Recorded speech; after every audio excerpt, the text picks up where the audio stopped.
Some of the most remarkable people in this world don't appear on movie screens or in sports arenas. They work in offices, study in classrooms, and raise families at home. They're just ordinary people like you and I. Ordinary people who happen to have experienced something extraordinary and survived. Off the Map is a travel television series I directed and shot over a 12-year period. Unlike most explorer stories, these modern travelers are women. Ordinary women who agreed to be filmed taking journeys to extraordinary places. On the Finland program, I was joined by our female host, Emilia. We intended to travel to northern Finland and meet the Sammi people. I rented a car and drove north into the heart of Sammi territory.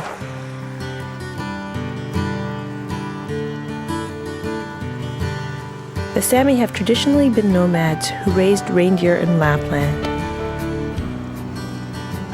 Now that the old traditions are vanishing, some of the Sammi live in houses and use snowmobiles to herd their animals. Reindeer herding was the basis of the Sammi economy until very recently. I was driving to meet my guide, Ursula, a Finnish woman who was very knowledgeable about the Sammi. Although she had a strong accent, I could clearly understand her, and my concerns about being able to communicate quickly disappeared. Ursula was taking me to visit some areas that are significant to the Sammi people, and the only way to get there was by snowmobile. We had to travel quite a distance over a frozen lake to get there, and there are a few bumps that almost knocked me off.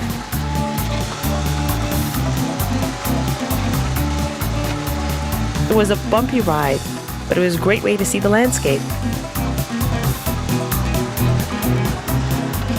It took about 45 minutes to an hour to get there.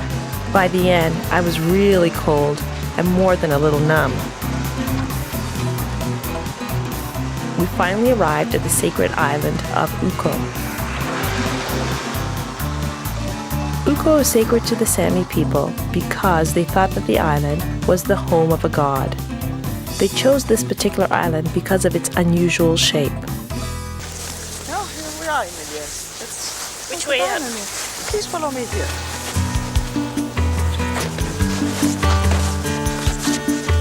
When Ursula and I got to the island of Ukko and started climbing up the hill, I thought to myself, what am I doing here in the middle of nowhere? Even though my jogging keeps me fit, it was still a daunting climb to the top of the hill. But Ursula reassured me. I gained confidence in her skill and put my trust in her hands. I began to realize this was the beginning of our great friendship. It's cold up here. Are you very tired now? Yes, I am. Very tired now. Me too. Yeah. But Emilia, I think that it's any case, it's so windy. I just thought we take some. Okay. So. I didn't know Finland was so hilly. What are those mountains or hills out there? Where is that? It's called Otsamo Mountain. And the village Inari, that is down a little bit to the left. When we came by snowmobile here, it takes about 10 kilometers. Well, it's beautiful. And what's the significance of this mountain here? This has been a holy island for the Sami people. Mm-hmm. The name for this island is Äiji, what is in Sami language. Means an old man or grandfather. In Finnish the same name is Ukko. But Ukko means also in Finnish history and Sami history a god. Mm-hmm. And we remember when we were driving from long distance we could see this form. It has a special form. Do they come and worship this island here? Yes. Because it had a special form. A special form. Mm-hmm. And they later, some 100 years ago, in Finland, we have found here some rest of animals. Oh, so they brought sacrifice, like human sacrifices. Human sacrifices too? Yes. No, not that. Only animals. Only animals, eh? Yes. Yeah, I see. Do people pray for something special? Yes, they was praying for the good fishing time, this lake in Arab, because that was very important for them, and for the good year for the reindeer. not too cold, not too warm. It sounds like the Sammi people are very much like the native people in Canada. Yes. The Inuit, the native people up there, where they seem to have like hundreds of words for the word snow. They have the same, over 100 words for the snow.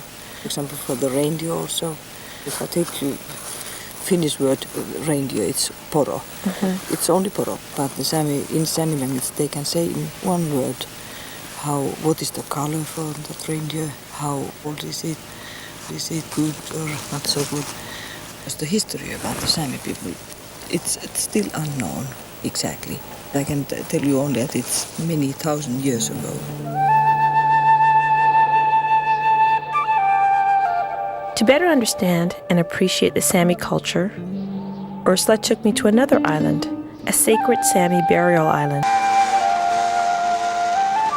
Like other native cultures, the Sami were subjected to humiliation by being forcibly converted to Christianity, and their religious traditions were made illegal.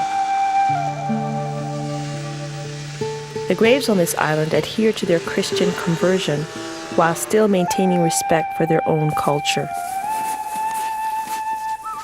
Ursula told me there are graves on this island that are over 100 years old. But the Sami may have been burying their dead here for over 1,000 years. Okay, this seems like a very old cross. What does it say on here? I can read here that here, San Valle. And Valle is a very typical family name, this area. And the month, date I can't see, July or 1895. Why did they bury people on this island in the graveyard? In old days, they came by boats because in summertime it's always risking of the animals, wolves, foxes, so on. They can go and try to find something to eat. Terrible to say. So they dig up the bodies. Yes, an island was a place animals couldn't go. I see. Is this the only grave area, or are there other crosses around here? Other crosses are here also. Let's take a look here. Okay. If we can find.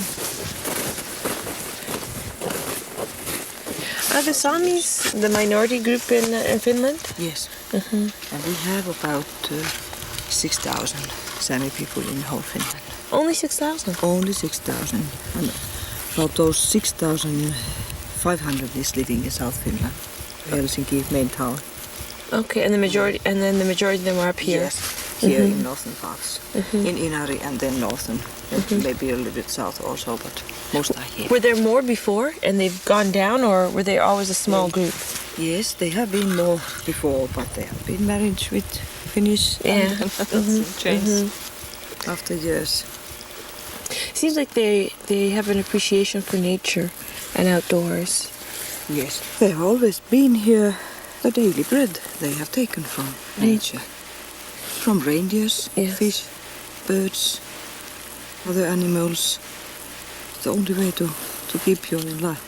So do you feel they give back? Do they have a respect? They have a respect for the land then? Right, very much respect for the nature.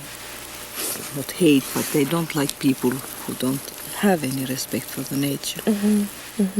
Do all Samis in Norway, Sweden, and Russia, and here, do they see themselves as Sami first, or do they see themselves as Norwegians or Swedes or Russians or Finns? I think that you must do that question later to a real Sami. I was going to do just that. I was going to meet a Sami the next day on my Finnish journey.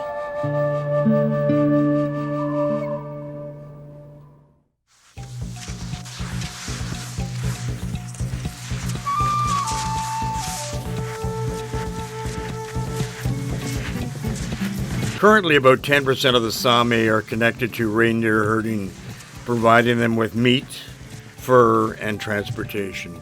On my next day in Finland, I met my new guide, Oli, who took me cross-country skiing.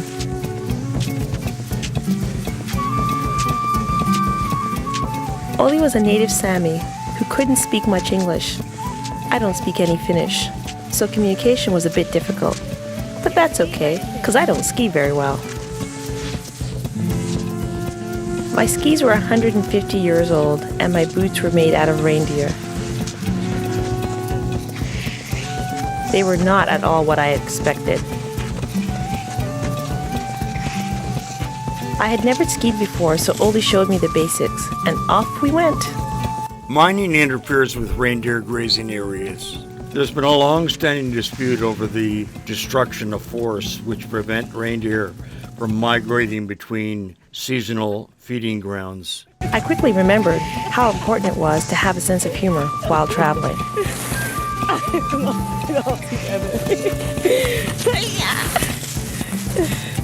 Okay.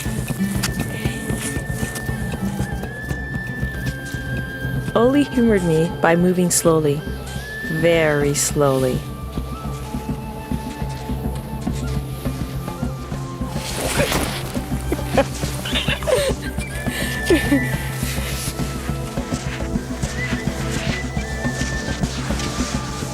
But I eventually got used to skiing and found it was a much nicer way to explore than on a skidoo.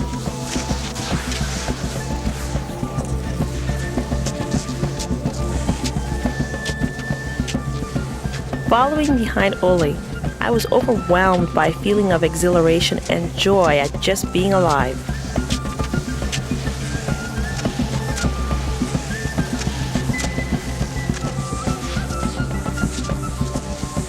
Oli decided it was time to take me ice fishing, which I didn't think I'd be very good at. We left our skis behind and changed into waterproof clothing, and then walked out on the ice. Traditionally, the Sammi have pursued a variety of livelihoods, including coastal fishing, fur trapping, sheep herding, and semi-nomadic reindeer herding.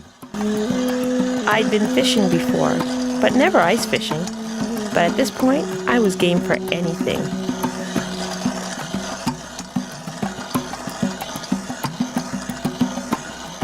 Oli used a special drill to make a hole in the frozen lake.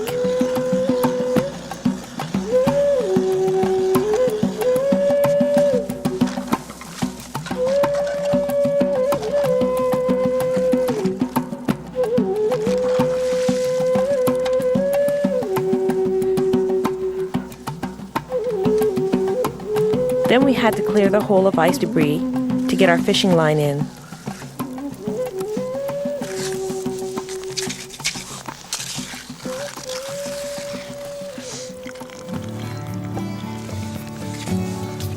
I let Oli bait the hook.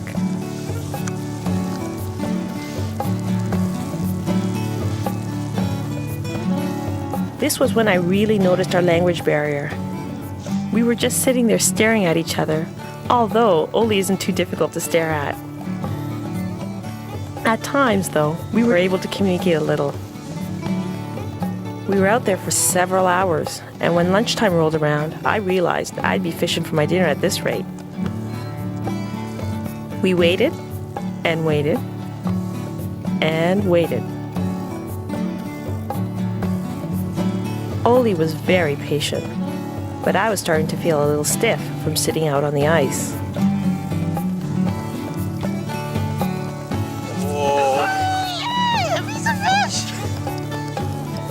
This was an everyday occurrence for Oli, but for me, it was something totally new. But we still needed one more fish in order to have enough to eat, so we had to keep trying. I think I got something. At last, we were going to be able to eat, and Oli finally smiled.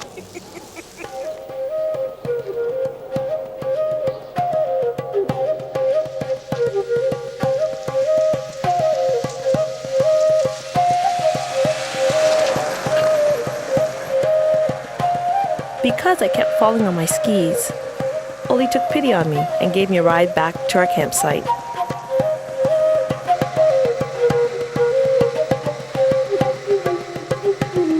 It was kind of bumpy in that rickety old sled, but I was relieved to be off my feet.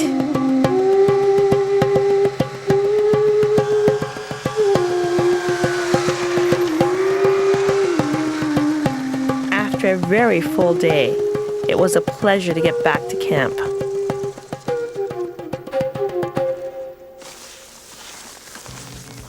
But even after we got there, work was not over. After all, I did say I wanted to experience the Sammi way of life, and camping outside in the wintertime is definitely a large part of that experience.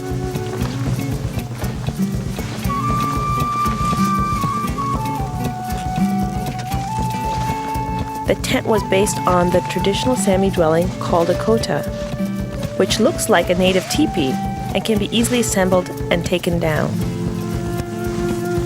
Because this was Oli's regular campsite, the structure of the tent was already up. But it still took a lot longer than I thought to get the tarp to cover it properly.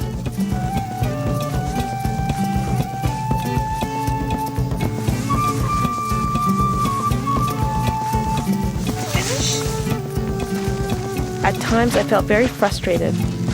Oli spoke very little English, and I spoke no Sammi or Finnish. Nonetheless, we were able to communicate. Is it warm inside? Cold in there? Yeah. You warm it up with a fire? Fire? Yes. Yes, and the reindeer skin. Okay, this is finished.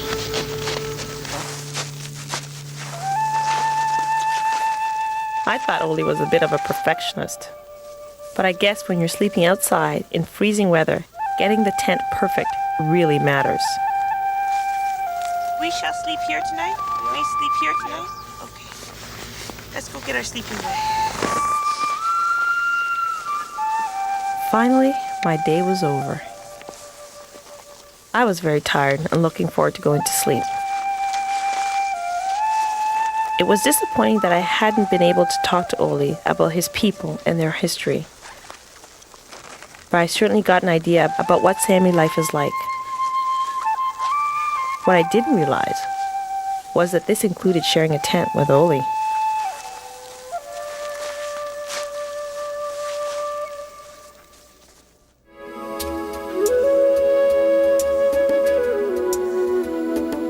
Waking up to the sunrise in Finland was magical.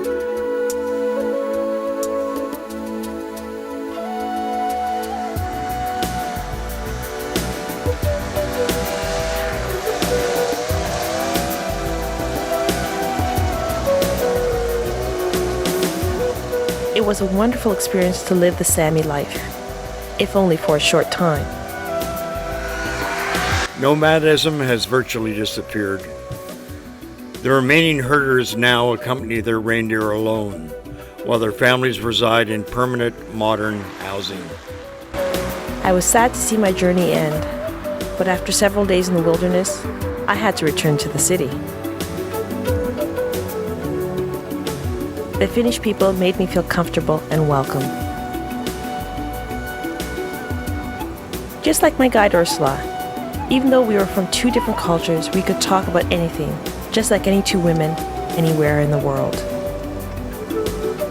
Or like Oli. Despite the language barrier, we were able to communicate on a basic human level. They were generous in sharing their culture and opening their homes and hearts to me. After traveling, when you've managed to get over your fears, what you remember and cherish are the unplanned events, the little accidents, like learning to ski on a pair of 100-year-old skis. On my way back to the airport, I found myself drawn towards the sea. I really didn't want my journey to end so quickly.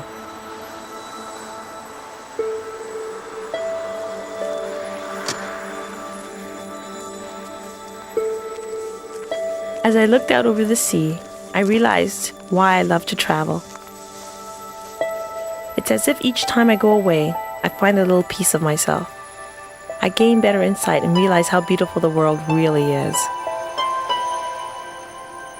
And I realize that in this world, even though we are all a little bit different, I feel deep down we're very much the same. Traveling to Finland made me realize that I can do anything, anywhere. We're only on this earth for a short period of time, and in life, it is the encounters with others and overcoming our fears that makes our lives full. I know this is the beginning of many adventures.